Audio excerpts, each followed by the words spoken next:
దేవరాగం జ్ఞానయోగం వ్యాసపీఠం బహువేదశాస్త్రం బోధామృతహిత శ్రీమన్నారాయణం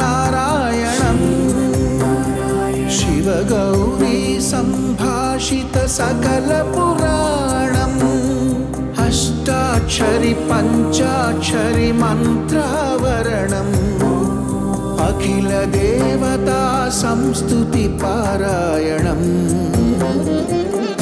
జయ మంగళకరమీ ప్రవచన శ్రవణం అనుదినము శుభము సుఖము జీవన గమనం దేవరాగం జ్ఞానయోగం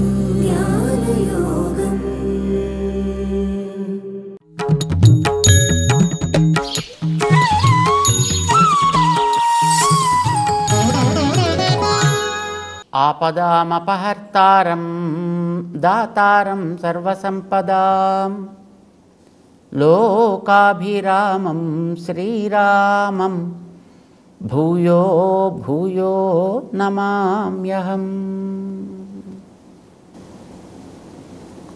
జై శ్రీమన్నారాయణ. ప్రియ భగవద్బంధులారా, 6వ అధ్యాయంలో ఆత్మసాక్షాత్కారాన్ని కోరుకునే వ్యక్తి యోగి అనే పేరును పొందితే దాన్ని సాధించడానికి ఆయన భగవంతుడి మీద భారం వేసి సాగిస్తే వానికి ఉండేటటువంటి యోగ్యత ఎంత గొప్పది, దాని యొక్క మహిమ ఎంతటిది, ఆ యోగం యొక్క ప్రభావం ఎంతటిది, ఇది చెప్పాడు. స్వయోగస్య మాహాత్మ్యం భగవద్గీతలో 6వ అధ్యాయంలో ఆయన చెప్తుంటాడు.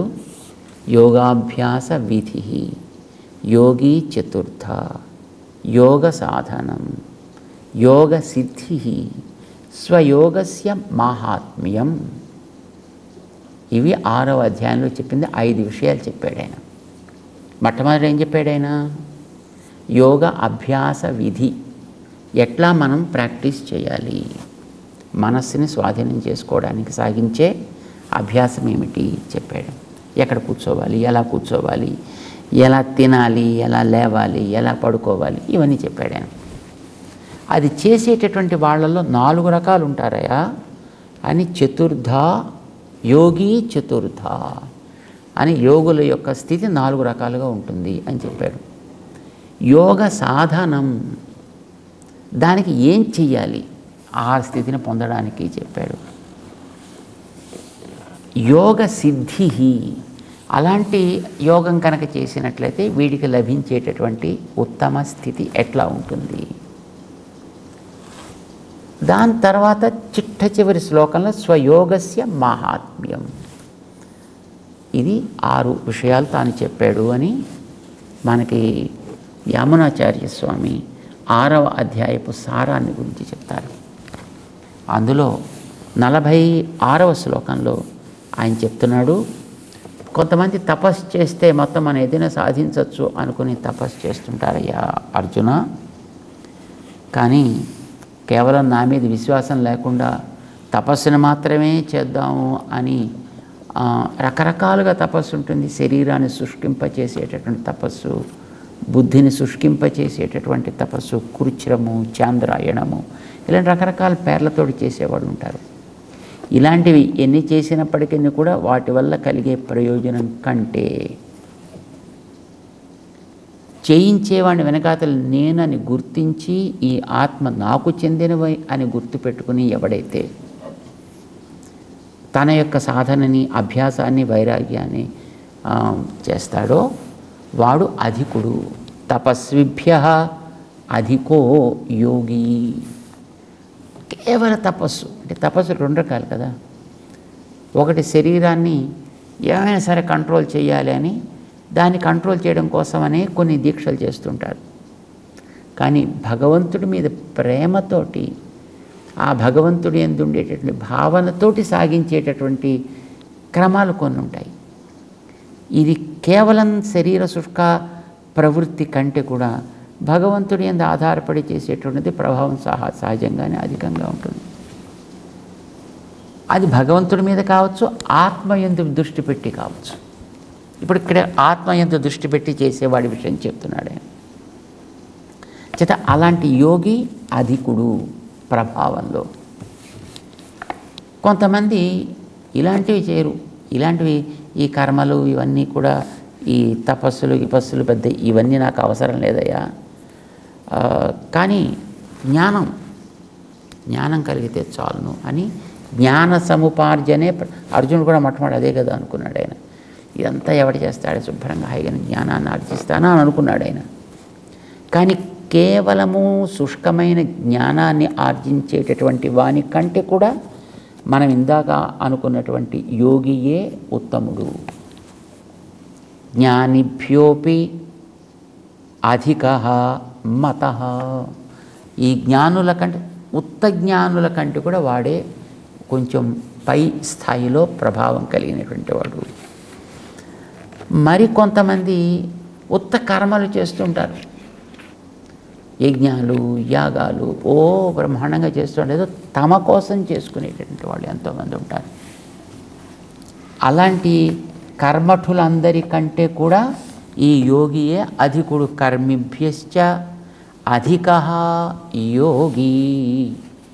కనుక తస్మాత్ యోగీ భవ అర్జున, నువ్వు కూడా యోగివి కావాయా అన్నాడు ఆయన. గొప్ప మాట చెప్పావా.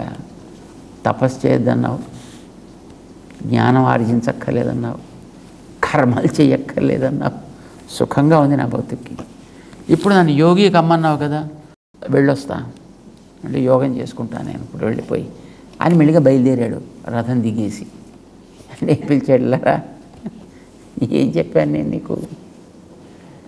యోగి కమ్మంటే అర్థమైందా?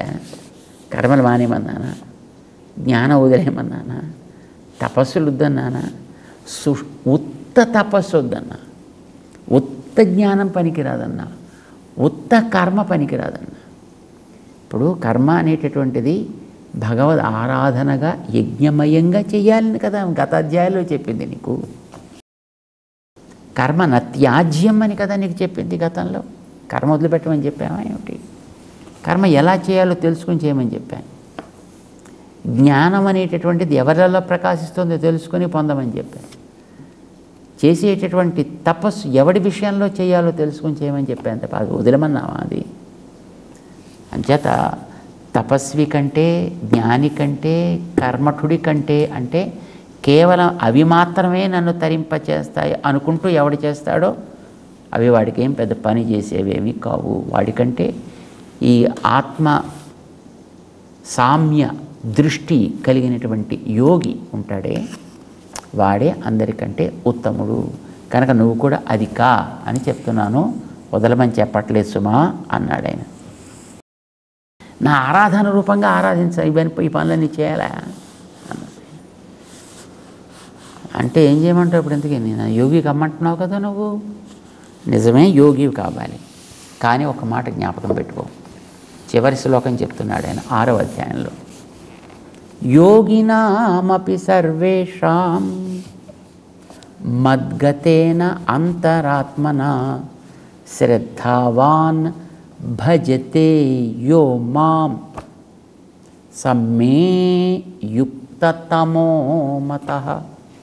యుక్తతమః గొప్ప యోగి, యుక్తతరః యుక్తః, అయుక్తః పనికిరానివాడు, యుక్తః పనికొచ్చేవాడు, యుక్తతరః ఇద్దరిలోకి ఒకడు గొప్పవాడు, యుక్తతమః అందరికంటే మంచివాడు.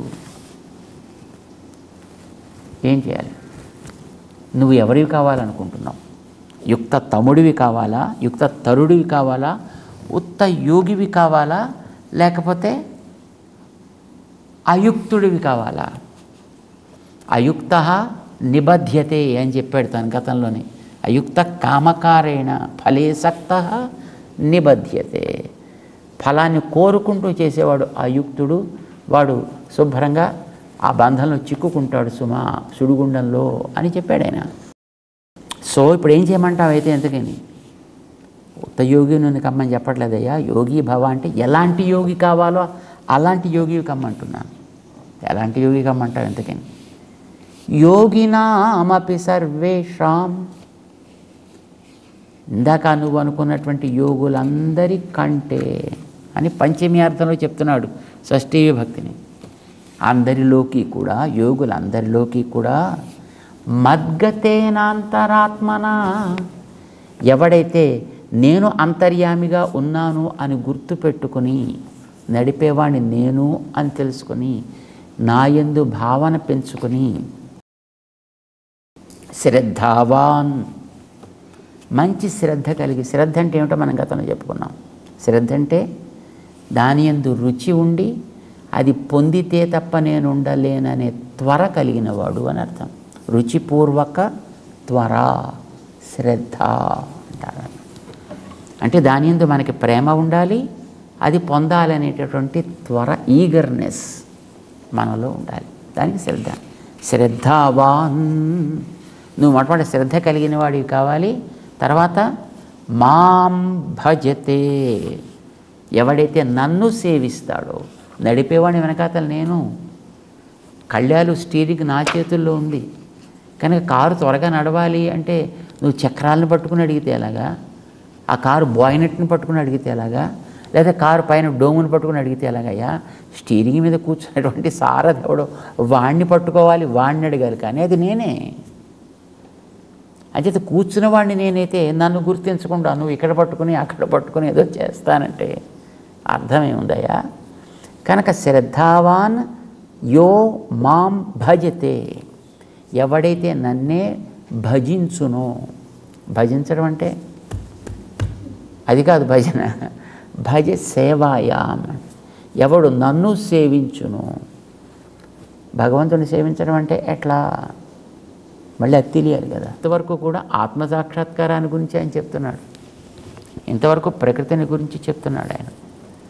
కానీ ఇప్పుడు ఆయన యో మాం భజతే, ఎవడైతే నన్ను ఆశ్రయిస్తాడో, నన్ను సేవిస్తాడో. భగవంతుడిని సేవించడం అంటే ఎక్కడ సేవించాలి, ఎలా సేవించాలో తెలియాలి. అసలు భగవంతుడు అంటే ఎవడో తెలియాలి. ఇంతవరకు తన మీద దృష్టి పెట్టుకోమని చెప్పాడు, తానెవడు అనేది చెప్పలేదు అర్జునుడికి. ఇప్పుడు అర్జునుడికి డౌట్ వచ్చింది. ఇప్పుడు నీయందు మనసు పెట్టమంటావు, ఇంతవరకు ఆత్మయందు మనసు పెట్టమన్నావు, ఆత్మసాక్షాత్కారం కోసం సాధన చేయమని కదా నువ్వు చెప్పావు. ఇప్పుడేమంటున్నావు? నిన్ను సాక్షాత్కరించుకోవడానికి నీయందు మనస్సును పెట్టి, నీయందు శ్రద్ధ కలిగి నిన్ను సేవించాలి అని అంటున్నావు. అలా సేవిస్తే ఏమవుతుంది? శ్రద్ధావాన్ భజతే యో మాం, ఎవడైతే నన్ను సేవిస్తాడో వాడే సమ్మే యుక్తతమః మతః, యోగులందరిలోకి కూడా ది బెస్ట్ యోగి అవుతాడు వాడు, వాడే మంచి యోగి అవుతాడు. అంటే ఇప్పటిదాకా నువ్వు చెప్పి ఆత్మసాక్షాత్కారం కోసం చేసే సాధన అంతా కూడా యుక్త తరుడు అన్నమాటే కదా, అంతే. మరి నిన్ను సాక్షాత్కరించుకోవడం కోసం చేసేవాడే యుక్త తముడు అంటావా? కరెక్ట్. అంటే ఇప్పుడు నేను యుక్త తరుణ్ణి కావాలా, యుక్త తమ్ముడిని కావాలా? నువ్వు నిర్ణయం చేసుకో. వస్తువులు రెండు నీ దగ్గర పెడుతున్నాను, నాయన ఇది 5 రూపాయలు, ఇది 500 రూపాయలు, నీకు ఏది కావాలంటే తీసుకోవచ్చు. ఏది తీసుకుంటావు నువ్వు? రెండింటికి సమానమైనటువంటి తీసుకునే అధికారం నీకున్నప్పుడు 5 రూపాయలు ఎవడైనా తీసుకుంటాటయ్యా? పిచ్చోడు కాకపోతేను 500 తీసుకోవడానికి ప్రయత్నం చేస్తాడు, రైట్? కనుక ఒకటి యుక్త తరుడు, ఒకటి యుక్త తమ్ముడు. ప్రకృతిని పట్టుకుంటే వాడు యుక్తుడు, ప్రకృతి కంటే గొప్పది జీవుడు అని తెలిసి జీవుణ్ణి సాక్షాత్కరించుకోవాలని ప్రయత్నం చేస్తే వాడు యుక్త తరుడు.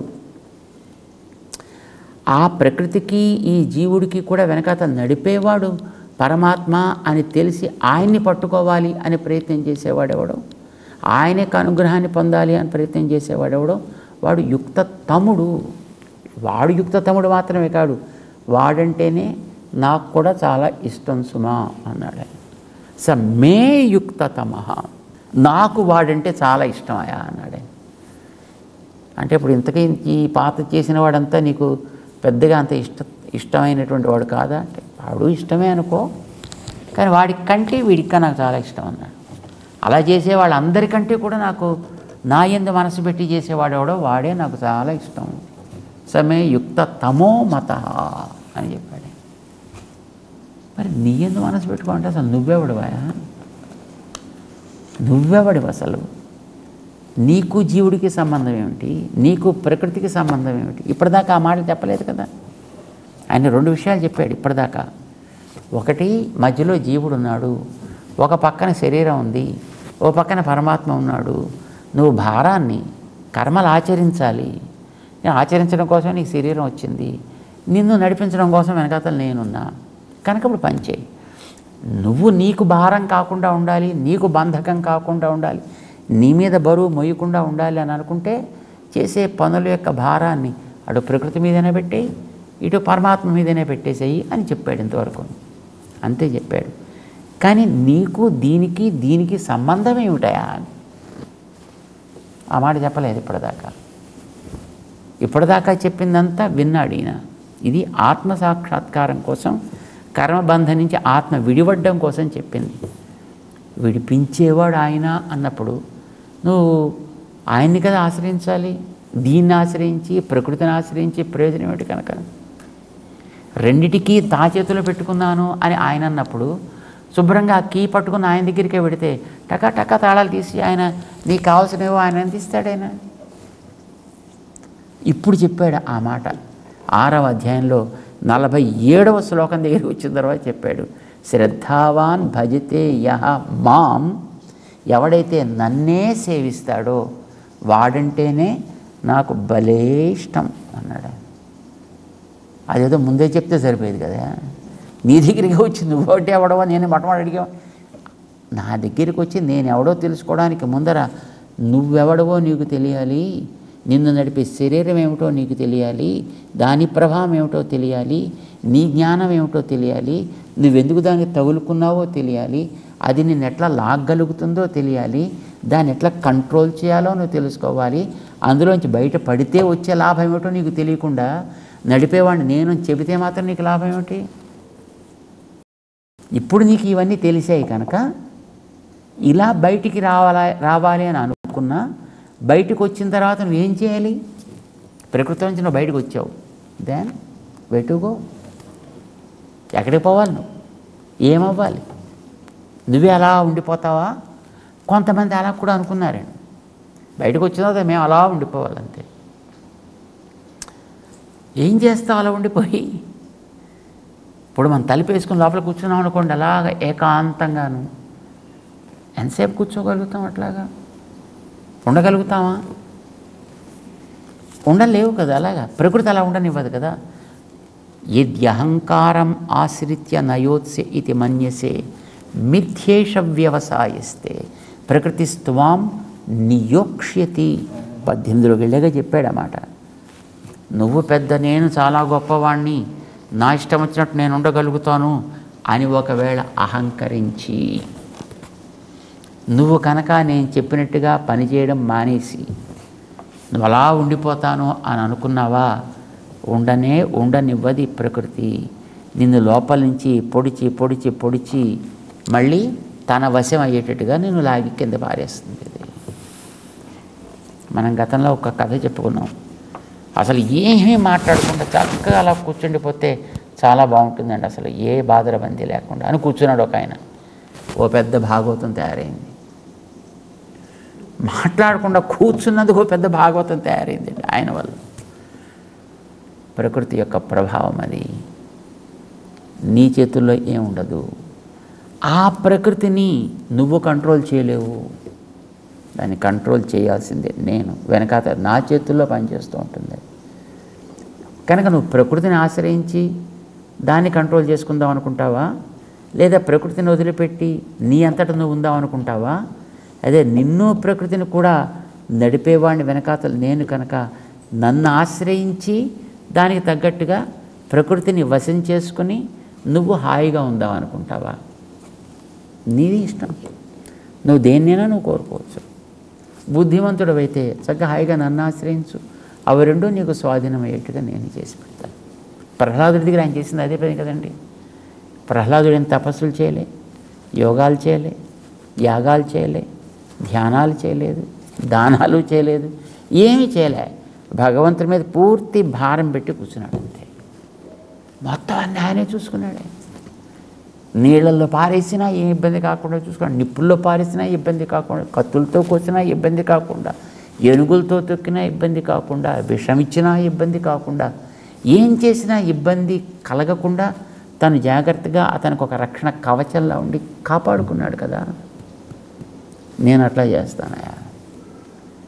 కనుక ఎవడైతే నన్ను గుర్తించి నా యందు భారం పెట్టి వాడు తన జీవితాన్ని సాగిస్తాడో, ఇచ్చినటువంటి వసతుల్ని చక్కగా వాడుకుంటాడు. పర్యవసానం ఏంటంటే మనం వాడడమే. మనకిచ్చినటువంటి వాటిని మనం వాడాలి, మంచిగా వాడాలి. అది వాడిచ్చిందని గుర్తించి వాడాలి, వాడి కోసమని వాడాలి. శ్రద్ధావాన్ భజతే యో మాం, ఎవడైతే నన్ను తెలుసుకుని అట్లా చేస్తాడో వాడే యుక్తతమః. వాడంటేనే నాకు చాలా చాలా చాలా ఇష్టం అన్నాడు. చాలా బాగుంది. ఇప్పటిదాకా నువ్వు చెప్పినట్టుగా నేను వింటున్నాను అని చేత యోగిని అయిపోదామని బయలుదేరుతుంటే నాయనంటే ఇష్టం కాదు, వాడెవడో ఇష్టం అంటావు. అలా ఇష్టపడ్డానికి నేనేం చెప్పాలో చెప్పాను. నన్ను తెలుసుకో. ఓ, నిన్ను తెలుసుకోవాలా? ఎలా తెలుసుకోవాలో నేను చెప్పు నాకు అడిగాడు ఆయన. నేను ఎట్లా ఉంటా, నేను ఈ ప్రకృతి కంటే విలక్షణంగా ఎట్లా ఉంటా, జీవుల కంటే విలక్షణంగా ఎలా ఉంటా, ఏం చేస్తా ఇది తెలుసుకో. నేను ఈ ప్రకృతి కంటే జీవుడి కంటే వేరు అని తెలిస్తే జ్ఞానము అని అంటాం. ఎలా నేను విలక్షణనో తెలిస్తే విజ్ఞానము అని అంటాం. జ్ఞానము విజ్ఞానము. 6వ అధ్యాయం అయింది ఇప్పటికి. 6వ అధ్యాయం తర్వాత 7వ అధ్యాయానికి పేరేంటి? జ్ఞాన విజ్ఞాన యోగో నామ సప్తమోధ్యాయ. 7వ అధ్యాయం. అర్జునుడికి ఇప్పటిదాకా చెప్పిన తర్వాత మరి నువ్వెవరో చెప్పాయా, నాకు ఇప్పటిదాకా నువ్వెవరువో, నువ్వు ఎలా వీటికంటే విలక్షణుడువో నాకు ఇప్పటిదాకా నువ్వు చెప్పనే లేదు కదా. అవును, మరి చెప్పు. మరి నువ్వు అడగలేదు కదా, నువ్వు అడగకుండా నేను ఎట్లా చెప్తా? ఇప్పుడు నువ్వు అడుగుతున్నావు కనుక ఇప్పుడు నేను నీకు చెప్పే ప్రయత్నం చేస్తా. మరి వింటావా? వింటా, తప్పకుండా వింటా. మరి చెప్పా. 6వ అధ్యాయాన్ని ముగిస్తున్నాడు. 7వ అధ్యాయానికి తెర తీస్తున్నాడు భగవంతుడు. ఇంతవరకు 47 శ్లోకాలతోటి సాగించినటువంటి 6వ అధ్యాయాన్ని ఇప్పుడు ఈ శ్లోకంతో ముగిస్తున్నాడు. యోగినామపి సర్వేషాం మద్గతేన అంతరాత్మనా శ్రద్ధావాన్ భజతే యో మాం సమే యుక్తతమః మతః ఇతి శ్రీమద్భగవద్గీతాసు ఉపనిషత్సు బ్రహ్మ విద్యాయాం యోగశాస్త్రే శ్రీకృష్ణార్జున సంవాదే ఆత్మసంయమ యోగో నామ 6థోధ్యాయః. 6వ అధ్యాయాన్ని ఇంతటితోటి శ్రీకృష్ణుడు ముగిస్తున్నాడు. 7వ అధ్యాయం వైపు నడిపిస్తున్నాడు అర్జునుడిని. ఇంతవరకు మనం చాలా వివరణగా, అంతా కాదు కొత్త తెలుసుకునేటటువంటి ప్రయత్నం చేశాం. ఇక పైన అర్జునుడు భగవంతుడి గురించి ఏం తెలుసుకుంటున్నాడో, ఎలా తెలుసుకుంటున్నాడో మనం కూడా ఆయనతో పాటు తెలుసుకునేటటువంటి ప్రయత్నం చేద్దాం. జై శ్రీమన్నారాయణ.